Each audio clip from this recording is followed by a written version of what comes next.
भारत माता की, भारत माता की।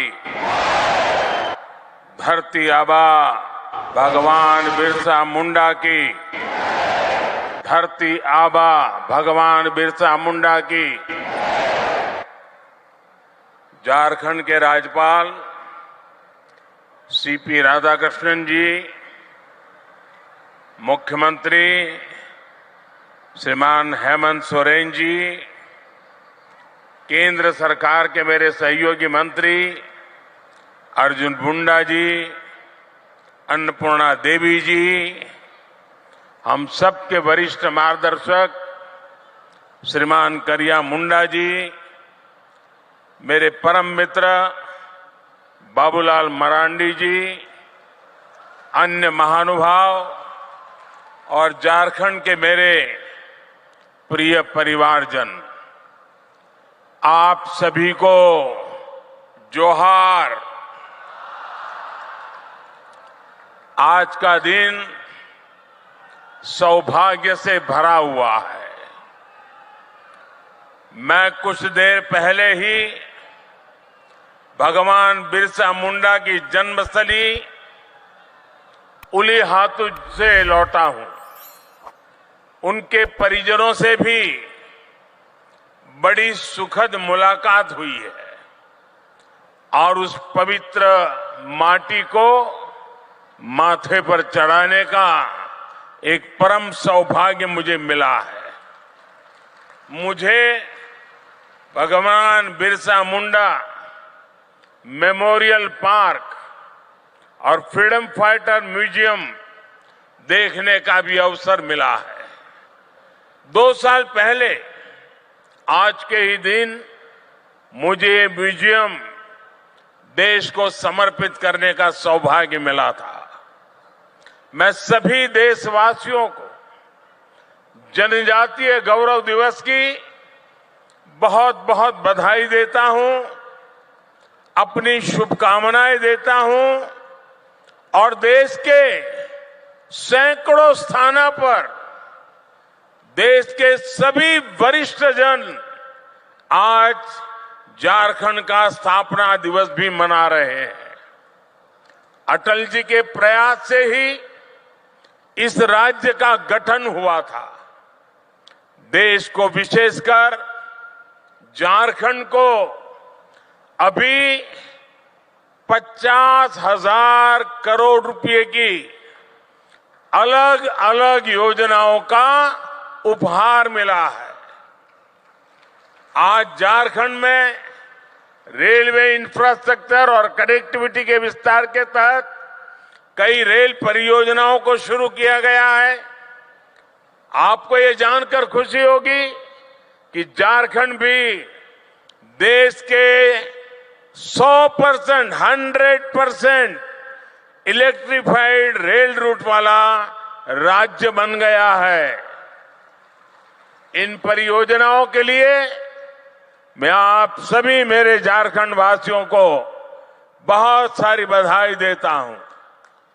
मेरे परिवारजनों, जनजातीय गौरव और संघर्ष के प्रतीक भगवान बिरसा मुंडा की गाथा हर देशवासी को प्रेरणा से भर देती है। झारखंड का कोना कोना ऐसे ही महान विभूतियों को उनके हौसलों और अनथक प्रयासों से जुड़ा है। तिलका मांझी, सिद्धू कान्हू, चांद भैरव, फूलो जानो, नीलांबर, पीतांबर, जत्रा ताना भगत और अल्बर्ट एक्का जैसे अनेक वीरों ने इस धरती का गौरव बढ़ाया है। अगर हम आजादी के आंदोलन को देखें तो देश का ऐसा कोई कोना नहीं था जहां आदिवासी योद्धाओं ने मोर्चा नहीं लिया हो। मानगढ़ धाम में गोविंद गुरु के योगदान को कौन भूल सकता है। मध्य प्रदेश के तंत्या भील, भीमा नायक, छत्तीसगढ़ के शहीद वीर नारायण सिंह, वीर गुंडाधुर, मणिपुर की रानी गाइडिन्ल्यो, तेलंगाना के वीर रामजी गोंड, आदिवासियों को प्रेरित करने वाले आंध्र प्रदेश के अल्लूरी सीताराम राजू, गोंड प्रदेश की रानी दुर्गावती, ये वो विभूतियां हैं जिनका देश आज भी ऋणी है। ये देश का दुर्भाग्य है कि आजादी के बाद ऐसे वीरों के साथ न्याय नहीं हुआ। मुझे संतोष है कि आजादी के 75 वर्ष होने पर अमृत महोत्सव के दौरान हमने ऐसे वीर वीरांगनाओं को याद किया, उनकी स्मृतियों को अगली पीढ़ी तक पहुंचाया। साथियों, झारखंड आना मुझे पुरानी स्मृतियों को ताजा करने का अवसर भी देता है। गरीबों की सबसे बड़ी ताकत आयुष्मान भारत योजना की शुरुआत झारखंड से ही हुई थी। कुछ ही साल पहले खूंटी में मैंने सोलर पावर से चलने वाले जिला न्यायालय का उद्घाटन किया था। अब आज झारखंड की इस पावन भूमि से एक नहीं बल्कि दो ऐतिहासिक अभियानों की शुरुआत होने जा रही है। विकसित भारत संकल्प यात्रा सैचुरेशन के सरकार के लक्ष्यों को प्राप्त करने का सशक्त माध्यम बनेगी। पीएम जनजाति आदिवासी न्याय महाअभियान विलुप्त होने की कगार पर खड़ी जनजातियां, जिसे हम अब तक प्रिमिटिव ट्राइब के रूप में जानते हैं, उनकी रक्षा करेगा, उन्हें सशक्त करेगा। ये दोनों ही अभियान अमृत काल में भारत की विकास यात्रा को नई ऊर्जा देंगे। मेरे परिवारजनों, मुझे सरकार के मुखिया के तौर पर, हेड ऑफ द गवर्नमेंट के तौर पर अब 2 दशक से भी ज्यादा समय बीत गया है। देशवासियों की आकांक्षाओं को जानने का, समझने का मुझे बहुत करीबी से मौका मिला है। अपने उन अनुभवों के आधार पर मैं आज एक अमृत मंत्र आपके सामने रख रहा हूं और भगवान बिरसा मुंडा की धरती से रख रहा हूं। अगले 25 वर्षों के अमृत काल में अगर हमें विकसित भारत की भव्य और दिव्य इमारत का निर्माण करना है तो हमें उसके 4 अमृत स्तंभों को और मजबूत करना होगा, निरंतर मजबूत करना होगा। हमारी सरकार ने जितना 10 साल में किया, अब उससे भी ज्यादा ऊर्जा के साथ हमें इन 4 अमृत स्तंभों पर अपनी पूरी ताकत लगानी है। और विकसित भारत के 4 अमृत स्तंभ मैं आपको बताना चाहता हूं। ये 4 अमृत स्तंभ है क्या? पहला अमृत स्तंभ भारत की हमारी महिलाएं, हमारी माताएं बहनें, हमारी नारी शक्ति। दूसरा अमृत स्तंभ है हमारे भारत के किसान भाई बहन और किसानी से जुड़े हुए जो कारोबार है, चाहे पशुपालक हो, चाहे मछली पालक हो, ये सारे हमारे अन्नदाता। तीसरा अमृत स्तंभ भारत के नौजवान, हमारे देश की युवा शक्ति, जो आने वाले 25 साल में देश को नई ऊंचाई पर पहुंचाने वाली सबसे बड़ी शक्ति है। और चौथा अमृत स्तंभ भारत का मध्यम वर्ग, नियो मिडिल क्लास और भारत के मेरे गरीब भाई बहन, इन चार स्तंभों को हम जितना मजबूत करेंगे, विकसित भारत की इमारत भी उतनी ही ऊंची उठेगी। मुझे संतोष है कि बीते 10 वर्षों में इन चार स्तंभों को सशक्त करने के लिए जितना कार्य हुआ है उतना पहले कभी नहीं हुआ। साथियों, आज तक और आजकल हर तरफ भारत की इस सफलता की चर्चा है कि हमारी सरकार के 5 वर्षों में 13 करोड़ से ज्यादा लोग गरीबी से बाहर निकले हैं। आखिर बीते कुछ वर्षों में ऐसा क्या हुआ जो इतना बड़ा परिवर्तन जमीन पर देखने को मिला है? 2014 में जब हमें आप सबने दिल्ली की गादी पर बिठाया, सरकार चलाने का दायित्व दिया, उस दिन से हमारा सेवा काल शुरू हुआ है। हम सेवा करने के लिए आए हैं और उस सेवा काल की बात करूं तब उस समय हमारे आने से पहले भारत की एक बहुत बड़ी आबादी मूलभूत सुविधाओं से वंचित थी। देश के करोड़ों गरीबों ने इस बात की उम्मीद भी छोड़ दी थी कि कभी उनका जीवन बदल पाएगा। और सरकारों का रवैया भी ऐसा था कि वो खुद को जनता का माई बाप समझती थी। हमने माई बाप की भावना से नहीं बल्कि सेवक की भावना से आपके सेवक की तरह काम करना शुरू किया। जो वंचित थे हमने उन्हें वरीयता देना शुरू किया। जिन्हें सबसे दूर समझा जाता था, सरकार खुद चलकर उनके पास गई। जो दशकों से उपेक्षित थे, हमारी सरकार उनका संबल बनी, उनकी साथी बनी।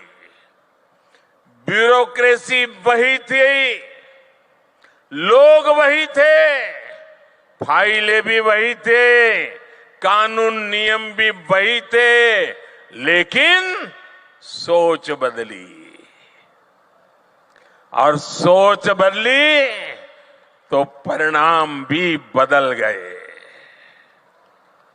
2014 से पहले देश के गांवों में स्वच्छता का दायरा 40% से भी कम था।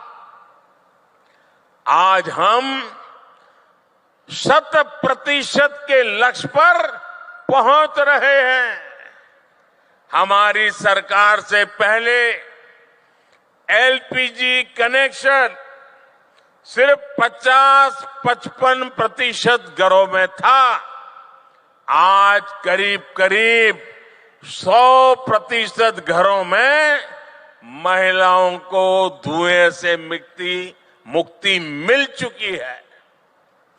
पहले देश के सिर्फ 55% बच्चों को ही जीवन रक्षक टीके लग पाते थे, आधे बच्चे रह जाते थे। आज लगभग 100% बच्चों का टीकाकरण हो पा रहा है।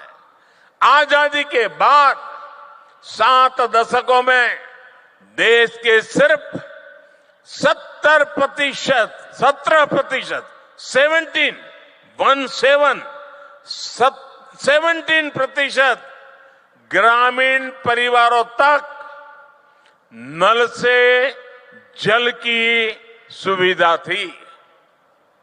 20% भी नहीं। जल जीवन मिशन की वजह से आज ये भी 70% तक पहुंच रहा है। और साथियों, हम आप जानते हैं कि समाज में जिनको उस समय मिला था वो कौन थे? ये शुरुआती मलाई मिली वो लोग कौन थे? ये सारे रसूखदार लोग हुआ करते थे। जो संपन्न लोग होते थे, जिनकी सरकार में पहुंच होती थी, पहचान होती थी, वो सुविधाएं और व्यवस्थाएं आसानी से जुटाते थे और सरकार का भी मन दिमाग ऐसा था, उन्हीं को ज्यादा देते थे। लेकिन जो लोग समाज में पीछे रहे थे, जो मूल सुविधाओं से वंचित थे, उन पर ध्यान देने वाला भी कोई नहीं था।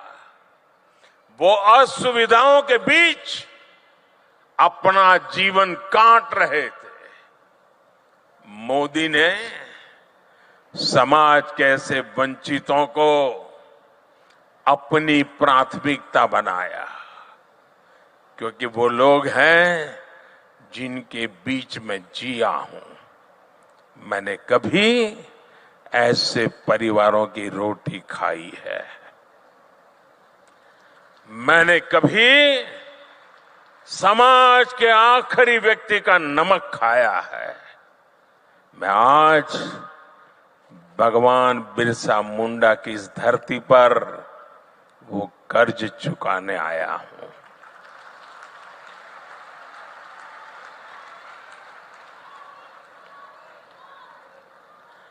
मेरे परिवारजनों, आमतौर पर सरकारों का रवैया रहता है कि जो आसानी से हासिल हो जाए उस लक्ष्य को पहले प्राप्त करो। लेकिन हमने दूसरी रणनीति पर काम किया। मैं तो ज्ञानियों को कहूंगा इसका अध्ययन करें। आपको याद होगा, आजादी के इतने दशकों के बाद भी 18,000 गांव ऐसे रह गए थे जहां बिजली नहीं पहुंची थी। 18वीं शताब्दी में जीने के लिए, अंधेरे में जीने के लिए मजबूर थे। उन्हें अंधेरे में जीने के लिए छोड़ दिया गया था, क्योंकि वहां बिजली पहुंचाने के लिए कई तरह की मुश्किलों का सामना कठिन था, मैं मानता हूं। लेकिन कठिन था तभी तो करना होता है। मक्खन पे लकीर तो हर कोई करता है, अरे पत्थर पर भी तो लकीर करनी चाहिए। और मैंने लाल किले से वादा किया था देश को कि मैं 1000 दिन में 18,000 गांवों तक बिजली पहुंचाने का कठिन संकल्प मैंने सार्वजनिक रूप से लिया था। और आज मुझे सर झुका करके कहना है कि ये आपके सेवक ने उस काम को समय पर पूरा कर दिया था। साथियों, हमारे देश में 110 से ज्यादा जिले ऐसे थे जो विकास के हर पैरामीटर पर पिछड़े हुए थे, बहुत पीछे थे। इन जिलों पर पुरानी सरकारों ने थप्पा लगा दिया, ये तो पिछड़े हैं।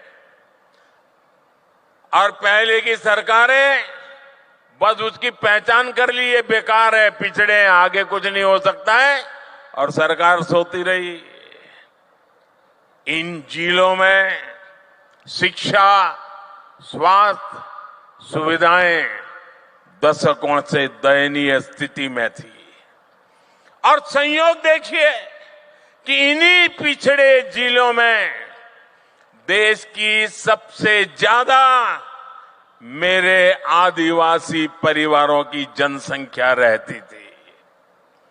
जब अफसरों को पनिशमेंट पोस्टिंग करनी होती थी तो इन्हीं जिलों में भेज दिया जाता था। थका हुआ, हारा हुआ, नाकाम जो व्यक्ति है उसी को कहते जाओ यार तुम उधर रहो, तुम्हारा इधर काम नहीं है। अब वो जाके क्या करेगा? इन 110 से ज्यादा जिलों को अपने हाल पर छोड़कर भारत कभी विकसित नहीं हो सकता था। इसलिए वंचितों को वरीयता के सिद्धांत पर चलते हुए हमारी सरकार ने इन जिलों को एस्पिरेशनल डिस्ट्रिक्ट, आकांक्षी जिलों के रूप में घोषित किया। हमने इन जिलों में सरकारों को विश्वास में लेकर के सबसे होनहार अफसरों को नियुक्त करने पर जोर दिया। जिन जिलों में हम शिक्षा, स्वास्थ्य, सड़क ऐसे अनेक विषयों पर शून्य से काम शुरू करके सफलता के नए शिखर पर पहुंच रहे हैं। यहां झारखंड में भी ये अपना खूंटी समेत ऐसे कई जिले उस सूची में है। अब आकांक्षी जिला अभियान की सफलता को आकांक्षी ब्लॉक कार्यक्रम के जरिए इसका विस्तार किया जा रहा है। मेरे परिवारजनों, दशकों तक हमारे देश में सोशल जस्टिस, सामाजिक न्याय और सेक्युलरिज्म न जाने रोज सुबह शाम इसके गीत तो बहुत गाए, बयानबाजी बहुत होती रही। सच्चा सेक्युलरिज्म तभी आता है जब देश के किसी भी नागरिक के साथ भेदभाव की सारी संभावनाएं खत्म हो जाए। सामाजिक न्याय का भरोसा तभी मिलता है जब सबको बराबरी से, समान भावना से सरकारी योजनाओं का लाभ मिले। दुर्भाग्य से आज भी बहुत से राज्यों में कई गरीब हैं जिनके पास योजनाओं की पर्याप्त जानकारी नहीं है। कई ऐसे भी गरीब हैं जो योजनाओं का लाभ लेने के लिए भाग दौड़ करने में सक्षम नहीं है। आखिर कब तक हम उन्हें उनके हाल पर छोड़े रहेंगे? इसी दर्द में से, इसी पीड़ा में से, इसी संवेदना में से ये एक सोच निर्माण हुई है और इसी सोच के साथ अब आज से विकसित भारत संकल्प यात्रा शुरू हो रही है। ये यात्रा आज 15 नवंबर भगवान बिरसा मुंडा की जन्म जयंती 15 नवंबर से शुरू करके अगले साल 26 जनवरी को तक उसको चलाया जाएगा।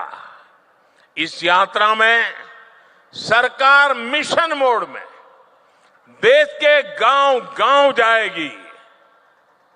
हर गरीब, हर वंचित को सरकारी योजनाओं का जो हकदार है उसके हक के लिए उसको लाभार्थी बनाया जाएगा। उसको इस योजना पहुंचे उसकी व्यवस्था की जाएगी। और आपको याद होगा, मेरे मीडिया के कुछ मित्रों को मालूम नहीं रहता है, 2018 में भी मैंने एक प्रयोग किया था। केंद्र सरकार ने ऐसे ही एक ग्राम स्वराज अभियान चलाया था और मैंने भारत सरकार के 1000 अफसरों को गांवों में भेजा था। एयर कंडीशन कमरों से निकाल करके 1000 अफसर गांवों में जाकर के बैठे थे। इस अभियान में भी हम 7 प्रमुख योजनाओं को लेकर हर गांव तक गए थे। मुझे विश्वास है कि ग्राम स्वराज अभियान की तरह ही हमें विकसित भारत संकल्प यात्रा में भी हर गांव जाकर के ऐसे हर हकदार को मिलकर के इस योजना को सफल करने का प्रण लेकर के निकलना है। और जब भगवान बिरसा की धरती से निकलते हैं तो सफलता अवश्य मिलती है। मैं वो दिन देख रहा हूं जब हर गरीब के पास मुफ्त राशन देने वाला राशन कार्ड होगा, जब हर गरीब के पास उज्ज्वला का गैस कनेक्शन होगा, सौभाग्य का बिजली कनेक्शन होगा और नल से जल होगा। मैं वो दिन देख रहा हूं जब हर गरीब के पास 5 लाख रुपए तक का मुफ्त इलाज देने वाला आयुष्मान कार्ड होगा, जब हर गरीब के पास उसका अपना पक्का घर होगा। मैं वो दिन देख रहा हूं जब हर किसान केंद्र सरकार की पेंशन योजना से जुड़ जाएगा, जब हर मजदूर पेंशन योजनाओं का लाभार्थी हो जाएगा, जब हर पात्र नौजवान मुद्रा योजना का लाभ ले सकेगा और एक एंटरप्रेन्योर बनने की दिशा में कदम रखेगा। विकसित भारत संकल्प यात्रा एक तरह से देश के गरीबों को, देश की माताओं बहनों को, देश के नौजवानों को, देश के किसानों को मोदी की गारंटी है।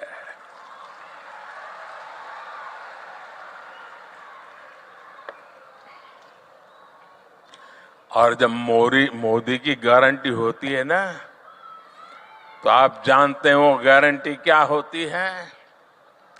मोदी की गारंटी यानी गारंटी पूरा होने की भी गारंटी।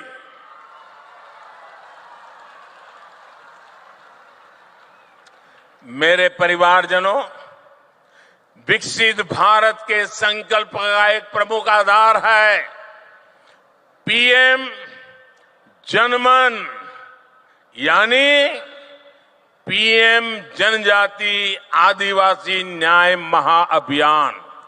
सामाजिक न्याय जनरल बातें हुई, मोदी हिम्मत करके निकला है आदिवासी न्याय अभियान को लेकर के।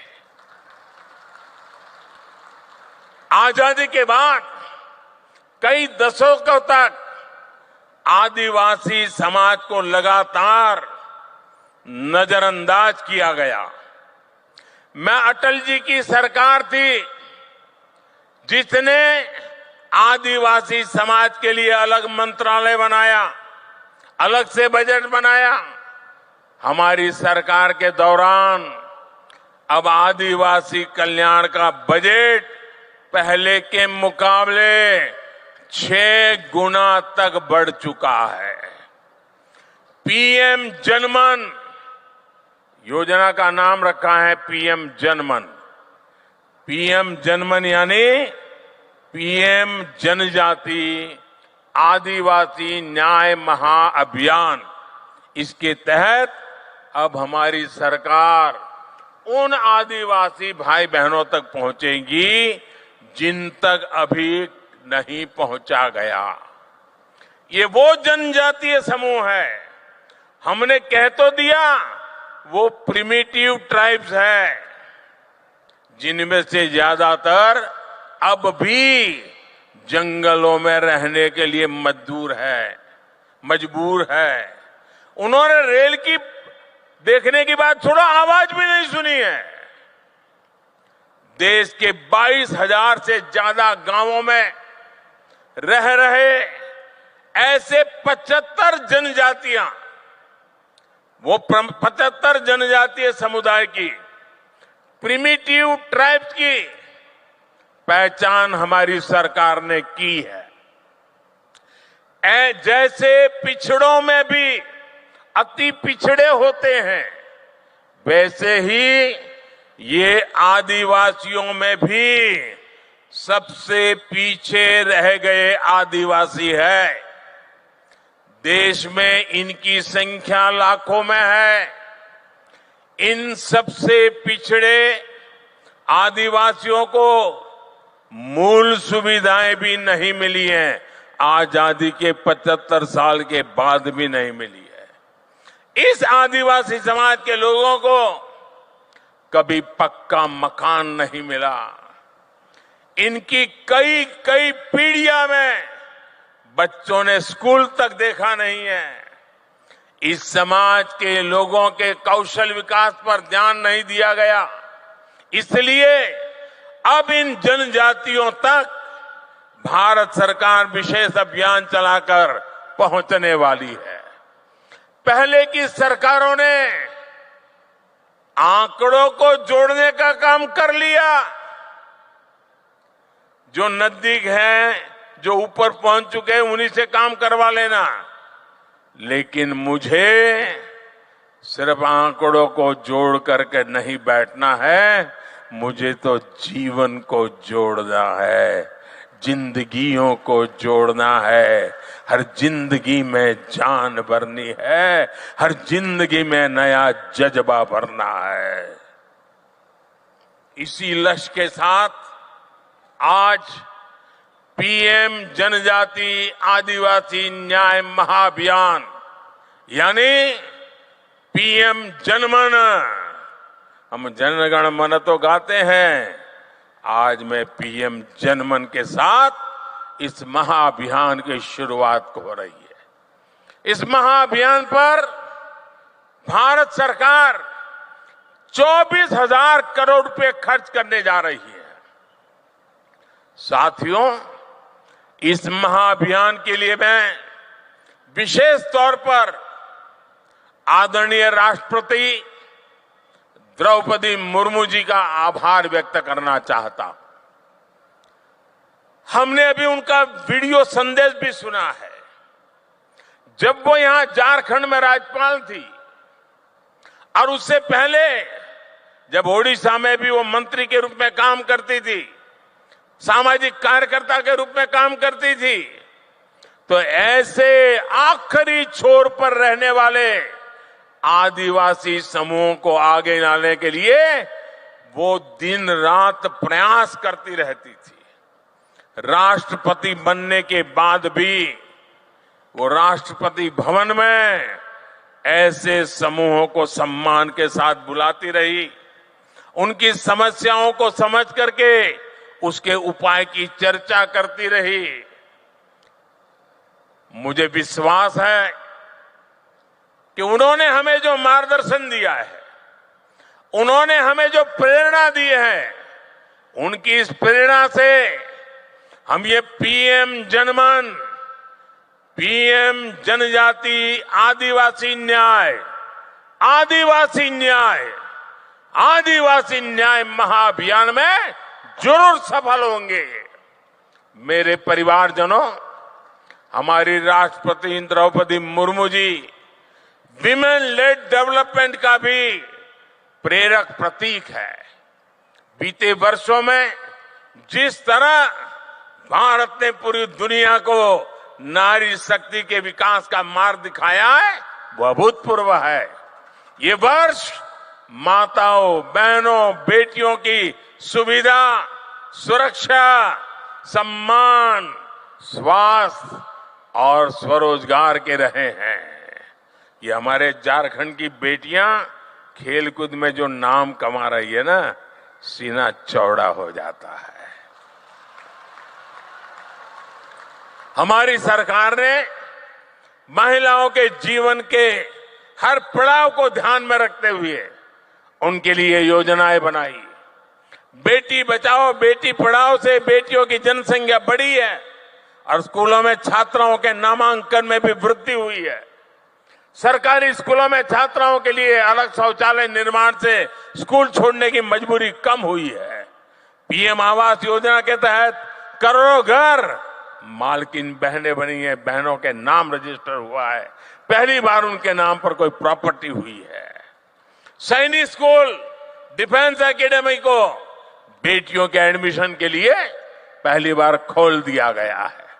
मुद्रा योजना के तहत लगभग 70% बिना गारंटी के ऋण लेने वाली मेरे देश की महिलाएं हैं, मेरी बेटियां हैं। महिला स्वयं सहायता समूहों को भी आज सरकार से रिकॉर्ड आर्थिक मदद दी जा रही है। और लखपति दीदी अभियान, कुछ लोगों को मेरी बातें सुनकर के चक्कर आ जाते हैं। मेरा सपना है 2 करोड़ महिलाओं को लखपति दीदी बना के रहूंगा। 2 करोड़ महिलाओं को स्वयं समाज सहायता समूह चलाने वाली 2 करोड़ महिलाएं लखपति बन के रहने वाली है। देख लेना आप, कुछ महीने पहले ही हमारी सरकार ने विधानसभा और लोकसभा में महिलाओं को आरक्षण देने वाला नारी शक्ति बंधन अधिनियम भी अपनाया है। आज भाई दूज का पवित्र पर्व है। देश की सभी बहनों को उनका ये भाई गारंटी देता है कि बहनों के विकास में आने वाली हर रुकावट को ये आपका भाई ऐसे ही दूर करता रहेगा। आपका भाई आपकी मुसीबतों की मुक्ति के लिए जी जान से जुटा रहेगा। नारी शक्ति का अमृत स्तंभ विकसित भारत के निर्माण में अहम भूमिका निभाएगा। मेरे परिवारजनों, केंद्र सरकार विकसित भारत की यात्रा में हर व्यक्ति के सामर्थ्य का उपयोग करने के लिए प्रतिबद्ध है। 2 महीने पहले ही हमने पीएम विश्वकर्मा योजना भी शुरू की है। सरकार ने उन लोगों को आगे लाने का प्रयास किया है जो अपने पारंपरिक कौशल के लिए जाने जाते हैं। कुम्हार हो, लोहार हो, सुतार हो, सुनार हो, मालाकार हो, राजमिस्त्री हो, बढ़ई हो, अरे कपड़े धोने वाले हो, कपड़े सिलने वाले हो, जूते बनाने वाले हो, ऐसे हमारे साथी, ये हमारे विश्वकर्मा साथी, इस योजना के तहत विश्वकर्मा साथियों को आधुनिक ट्रेनिंग मिलेगी और ट्रेनिंग के दौरान उनको पैसा मिलेगा, उनको अच्छे नए औजार मिलेंगे, नई टेक्नोलॉजी मिलेगी और इस पर 13,000 करोड़ रुपए खर्च किए जाएंगे। मेरे परिवारजनों, आज देश के किसानों को पीएम किसान सम्मान निधि की 15वीं किस्त रिलीज की गई है। अब देश के करोड़ों किसानों के खातों में भेजी गई कुल रकम 2,75,000 करोड़ रुपए को पार कर गई है। आप में से जो किसान यहां बैठे होंगे उनके मोबाइल पर मैसेज आ चुका होगा कि 2,000 रुपया आपके खाते में जमा हो गया है। कोई कटकी कंपनी नहीं, कोई बिचौलिया नहीं, डायरेक्ट मोदी का सीधा नाता रहता है आपके साथ। ये वही किसान है जिनकी पहले कोई पूछ नहीं होती थी। अब इन किसानों की जरूरतों का ध्यान सरकार रख रही है। ये हमारी सरकार है जिसने पशुपालकों और मछली पालकों को किसान क्रेडिट कार्ड की सुविधा से जोड़ा है। पशुधन के मुफ्त टीकाकरण की हमारी सरकार ने 15,000 करोड़ रुपए खर्च किए। कोरोना के बाद आपको मुफ्त टीका लगा, हजारों करोड़ खर्च किए गए, आपके हर परिवारजन को बचाने की कोशिश की गई। इतना ही नहीं, अब 15,000 करोड़ रुपया खर्च करके मुफ्त में पशु का टीकाकरण भी हो रहा है। आप भी इसका फायदा उठाइए। मछली पालन को बढ़ावा देने के लिए अभी मैं यहां एक प्रदर्शनी लगी है। 1-1, 1.5 लाख रुपए वो मछली और उसमें से मोती बनाने का काम कर रहे हैं। मत्स्य संपदा योजना के तहत आर्थिक मदद दी जा रही है। आज देश में 10,000 नए किसान उत्पाद संघ एफपीओ बन रहे हैं। इससे किसानों की लागत कम हुई है और बाजार तक पहुंच आसान हुई है। हमारी सरकार के प्रयासों से इस वर्ष इंटरनेशनल मिलेट ईयर मनाया जा रहा है। मोटे अनाज को श्री अन्न की पहचान देकर विदेश के बाजारों तक पहुंचाने के लिए पूरी तैयारी हो रही है। इसका भी लाभ हमारे आदिवासी भाई बहनों को होगा। साथियों, सरकार के इन चौतरफा प्रयासों से झारखंड जैसे राज्यों में नक्सली हिंसा में भी कमी आई है। 1-2 साल में झारखंड की स्थापना के 25 साल पूरे होने जा रहे हैं। ये झारखंड के लिए बहुत ही प्रेरणादायी समय है। इस माइलस्टोन पर झारखंड में 25 योजनाओं के सैचुरेशन का लक्ष्य लेकर काम शुरू किया जा सकता है। मैं झारखंड सरकार से भी आग्रह करूंगा, मैं झारखंड के सभी नेताओं से आग्रह करूंगा कि 25 साल का लक्ष्य तय करके एक बहुत बड़ा अभियान चलाया जाए। इससे राज्य के विकास को नई गति मिलेगी और यहाँ के लोगों का जीवन भी और आसान बनेगा। हमारी सरकार शिक्षा के विस्तार और युवाओं के अवसर देने के लिए प्रतिबद्ध है। देश में आज आधुनिक राष्ट्रीय शिक्षा नीति बनी है। अब विद्यार्थियों को मातृभाषा में मेडिकल और इंजीनियरिंग की पढ़ाई का विकल्प मिल रहा है। बीते 9 वर्षों में पूरे देश में 300 से अधिक यूनिवर्सिटीज बनी है, 5,500 से अधिक नए कॉलेज बने हैं। डिजिटल निधि अभियान ने युवाओं को नए अवसर दिए हैं। गांव-गांव कॉमन सर्विस सेंटर्स में हजारों युवाओं को रोजगार मिला है। 1 लाख से अधिक स्टार्टअप के साथ दुनिया का तीसरा बड़ा इकोसिस्टम भारत में बना है। आज रांची में IIM कैंपस और IIT ISM, धनबाद में नए हॉस्टल का भी लोकार्पण हुआ है। साथियों, अमृत काल में 4 अमृत स्तंभ, हमारी नारी शक्ति, हमारी युवा शक्ति, हमारी कृषि शक्ति और हमारे गरीब और मध्यम वर्ग की सामर्थ्य शक्ति भारत को निश्चित ही नई ऊंचाई पर ले जाएंगे, विकसित भारत बनाएंगे। मैं इन परियोजनाओं के लिए, राष्ट्र निर्माण के इस अभियानों के लिए एक बार फिर आप सबको निमंत्रण भी देता हूं, आप सबको बधाई भी देता हूं। मेरे साथ मैं कहूंगा, भगवान बिरसा मुंडा, आप कहिए अमर रहे, अमर रहे। भगवान बिरसा मुंडा अमर रहे, अमर रहे। भगवान बिरसा मुंडा।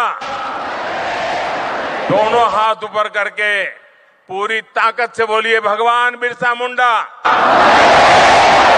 भगवान बिरसा मुंडा, भगवान बिरसा मुंडा, भगवान बिरसा मुंडा। आपका सबका बहुत बहुत धन्यवाद।